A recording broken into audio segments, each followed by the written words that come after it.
বাঙালি প্রীতি থাকলে এত অবাঙালি সাংসদ কেন তৃণমূলে? প্রশ্ন তুলছেন সুকান্ত মজুমদার। পাল্টা কটাক্ষ করতে ছাড়েননি কুণাল ঘোষও। যদি এতই বাঙালি প্রীতি হতো তাহলে একজন বাঙালির পেটে লাথি মেরে উনি কীর্তি আজাদকে সাংসদ করতেন না, ইউসুফ পাঠানকে এমপি করতেন না, শত্রুঘ্ন সিনহার মতো অবাঙালিকে বাঙালির পেটে লাথি মেরে মেম্বার অফ পার্লামেন্ট লোকসভা করতেন না, সাকেত গোখলের মতো একজন মারাঠিকে স্থান দিয়ে মুখ্যমন্ত্রী বাঙালি এমপিদের সংখ্যা কমানোর মতো গর্হিত অপরাধ করেছেন। তো সেই জন্য এটাকে নন ইস্যুকে একটা ইস্যু করার চেষ্টা করছে। কোনো টেকনিক্যাল কারণে করে চিঠি এসেছে নাকি এসেছে, ইলেকশন কমিশনের যে সমস্ত নতুন যে পদক্ষেপগুলো ভোটার লিস্টকে কালিমা মুক্ত করবে, ভারতীয় নাগরিকদেরই শুধু ভোটাধিকার থাকবে। মমতা বন্দ্যোপাধ্যায়ের নির্দিষ্ট নীতি সেটা হচ্ছে বাংলাদেশি মুসলিমদের পশ্চিমবঙ্গে ভোটাধিকার দিতে হবে। সুকান্ত মজুমদারের তার কেটেছে, তার কারণ ওকে দিল্লি তাড়িয়ে দিয়েছে ব্যর্থ বলে। সারা ভারতবর্ষের জনগণের প্রতিনিধিত্ব করেন তৃণমূল কংগ্রেস। তাই যদি হয়, বারাণসী থেকে প্রধানমন্ত্রী এসে লোকসভায় গেলেন, তাহলে উত্তরপ্রদেশের লোককে সুযোগ না দিয়ে উত্তরপ্রদেশের বুকে গুজরাটের লোককে সুযোগ দেওয়া হলো কেন? দিল্লিতে যারা সক্রিয়ভাবে পলিটিক্স করবেন, বিভিন্ন পেশার বিভিন্ন শাখার মানুষ আসবে, দলটা সর্বভারতীয় তৃণমূল কংগ্রেস। যে ব্যক্তি 50 বছরের বেশি সময় ধরে যারা বাংলায় আছে, যাদের কাছে বৈধ কাগজপত্র রয়েছে, আসাম থেকে নোটিশ দিয়ে তাদের তাড়িয়ে দিলেই এটা হতে পারে না কখনো। পরিজনদের দেশে ফেরাতে হাইকোর্টের পরিবার। বীরভূমের 6 বাসিন্দাকে জোর করে বাংলাদেশে পাঠানোর অভিযোগ দিল্লি পুলিশের বিরুদ্ধে। বিচারপতি তপব্রত চক্রবর্তীর ডিভিশন বেঞ্চে মামলা। আরো বিস্তারিত জানাবেন অর্ণব হাজরা, প্রতিনিধি রয়েছেন সঙ্গে। অর্ণব, দেখো, বীরভূমের পাইকরের 2 পরিবার, ইতিমধ্যে 2 শিশু এবং 1 নাবালক সহ মোট 6 জনকে দিল্লি পুলিশ বাংলাদেশে পাঠিয়েছে বাংলায় কথা বলা এবং সেখান থেকে সন্দেহ হওয়া, এবং তারপর তাদের বাংলাদেশে পাঠিয়েছে এমনটা একতরফা করেছে দিল্লি পুলিশ। এবং যে সিদ্ধান্ত দিল্লি পুলিশ নিয়েছে সেখানে একাধিক ত্রুটি রয়েছে, খুঁত রয়েছে। এই অভিযোগ করে ওই পরিবারের পরিজনেরা এবং একই সঙ্গে প্রতিবেশীরা পাইকরের এই পরিবারের আশপাশে যারা থাকতেন তারা প্রত্যেক আজ আদালতে আসেন।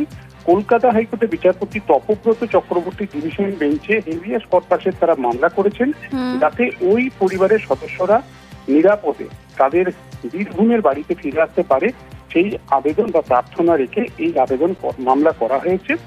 চলতি সপ্তাহে দৃষ্টি আকর্ষণ করে মামলাটি শুনানির জন্য আনার চেষ্টা করা হবে বলে আইনজীবী সূত্রে খবর, এবং সেক্ষেত্রে চলতি সপ্তাহে শেষের দিকে কিংবা আগামী সপ্তাহে মামলা শুনানি হবে।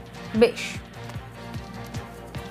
দিল্লি পুলিশ যাদের বাংলাদেশ পাঠিয়ে দিয়েছে তাদেরকে আমরা বাংলাদেশ থেকে আনার জন্য এই মামলাটা করলাম। পাইকরেরই বাসিন্দা, ওরা দিল্লিতে কাজের সূত্রে বাইরে থাকে এবং সেখানে কাজ করে 26 রোহিণীতে আর কি।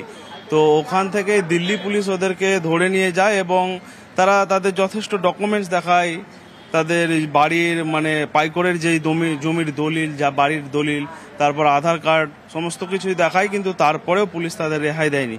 ও তারপর ওখান থেকে তাদেরকে বাংলাদেশে পাঠিয়ে দেওয়া হয়।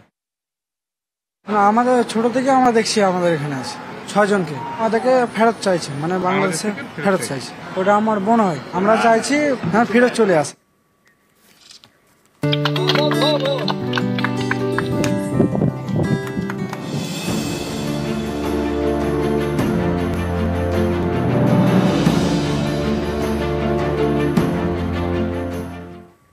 দারুণ খবর দেব আপনাদের। শিলিগুড়ির গ্রামে মিটতে চলেছে জল কাদার দুর্ভোগ, আর এবার তৈরি হবে পাকা রাস্তা। স্বাধীনতার পর গ্রামে প্রথম পাকা রাস্তা। মঙ্গলবার হলো তারই শিলান্যাস।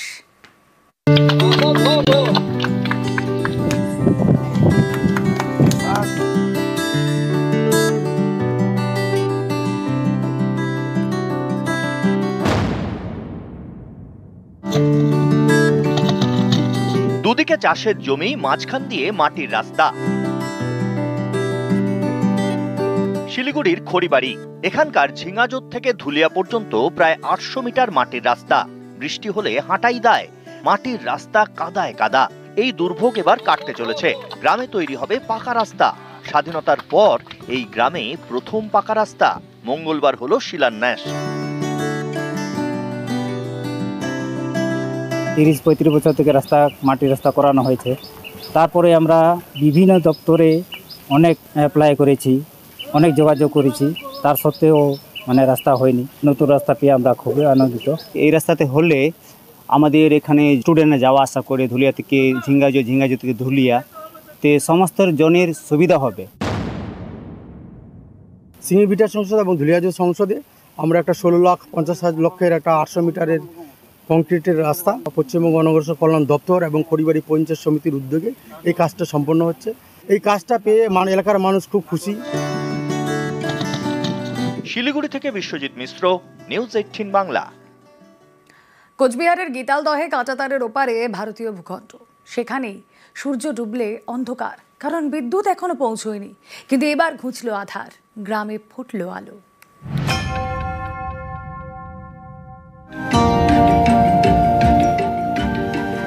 সুইচ টিপলেই ঘুরছে পাখা, ঘরে জ্বলছে আলো। এতদিনে আলো ফুটলো দিনহাটার গ্রামে। কোচবিহারের দিনহাটা, এখানকার গীতালদহ দিয়ে গিয়েছে কাঁটাতার। এই কাঁটাতারের ওপারেও রয়েছে ভারতীয় ভূখণ্ড। গ্রামটির নাম খারিজা হরিদাস। এই গ্রামে থাকে 57টি পরিবার।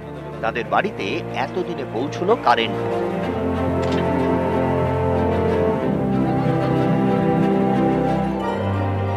চললো ফ্যান, জ্বললো আলো।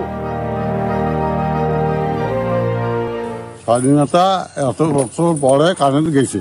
পঞ্চায়েত একটু সহায়তা করছে, ক্যাম্পে পুলিশ সহায়তা করছে, এই কারণে এখন কারেন্ট গেছে। এখন কারেন্ট আসলে তো অনেক সুবিধা হয়েছে।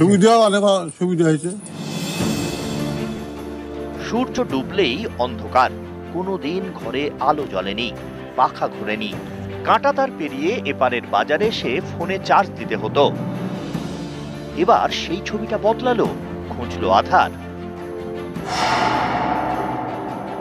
বিএসএফ যিনি আধিকারিক কোচবিহারের কমান্ড্যান্ট আছেন সিও, তেনার সঙ্গেও আমি বিষয়টি অবগত করি। কেন কাঁটাতারের ভিতরে কারেন্ট দেওয়া যাবে না, কোথায় গাইডলাইনে লেখা আছে, কোথায় সংবিধানে লেখা আছে, আমাদেরকে প্রকাশ করতে হবে। সেই সুবাদে তারাও রাজি হলো। আমরা আপাতত 2 নম্বর গেটের ভিতরে প্রতিটি এলাকায় কারেন্টের কানেকশন আমরা পৌঁছে দিতে পেরেছি। কয়েকটা জায়গায় কাজ আমাদের কমপ্লিট হয়েও গেছে, আরও কিছু কিছু জায়গা বাকি আছে, সেই জায়গাটা কাজ চলছে। খুবই অল্প সময়ের মধ্যে সেই সব জায়গাতেও কমপ্লিট হয়ে যাবে। কোচবিহার থেকে শুভঙ্কর সাহা, নিউজ 18 বাংলা।